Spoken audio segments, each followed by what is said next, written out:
பொதுவாக பிப்ரவரி மாதத்தில் வறண்ட வானிலை நிலவும் சூழலில் இந்த ஆண்டு வங்கக்கடலில் ஏற்பட்டுள்ள மாற்றங்கள் காரணமாக பரவலாக மழை பெய்ய தொடங்கியுள்ளது. இந்திய பெருங்கடலின் கிழக்கு மற்றும் தெற்கு வங்கக்கடல் சந்திக்கும் பகுதியில் ஒரு புதிய காற்றழுத்த தாழ்வு பகுதி உருவாகியுள்ளது. இது வடமேற்கு திசையில் நகர்ந்து நாளை பிப்ரவரி 18 வாக்கில் தென்மேற்கு வங்கக்கடல் பகுதியில் மேலும் வலுப்பெறக்கூடும். இன்றும் நாளையும் தமிழகம், புதுச்சேரி மற்றும் காரைக்காலில் பெரும்பாலும் வறண்ட வானிலையே நிலவும். நாளை மறுதினம் பிப்ரவரி 19 தென் தமிழக கடலோர மாவட்டங்கள் மற்றும் டெல்டா பகுதிகளில் லேசான மழை தொடங்க வாய்ப்புள்ளது. பிப்ரவரி 21 தஞ்சாவூர், திருவாரூர், நாகப்பட்டினம், மயிலாடுதுறை, புதுக்கோட்டை, ராமநாதபுரம், தூத்துக்குடி, திருநெல்வேலி, கன்னியாகுமரி மற்றும் தென்காசி ஆகிய 10 மாவட்டங்களில் இடிமின்னலுடன் கூடிய கனமழை பெய்யக்கூடும்.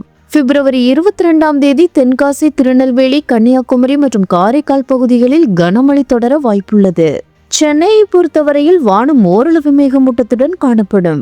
அதிகபட்சமாக 32 டிகிரி செல்சியஸ் மற்றும் குறைந்தபட்சமாக 22 டிகிரி செல்சியஸாக இருக்கும்.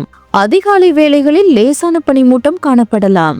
மன்னார் வளைகுடா, குமரிக்கடல் மற்றும் தென் தமிழக கடலோர பகுதிகளில் பிப்ரவரி 19, 20 ஆகிய தேதிகளில் சூறாவளி காற்று மணிக்கு 55 கிலோமீட்டர் வேகம் வரை வீசக்கூடும். எனவே இந்த நாட்களில் மீனவர்கள் இப்பகுதிகளுக்கு செல்ல வேண்டாம் என அறிவுறுத்தப்பட்டுள்ளது.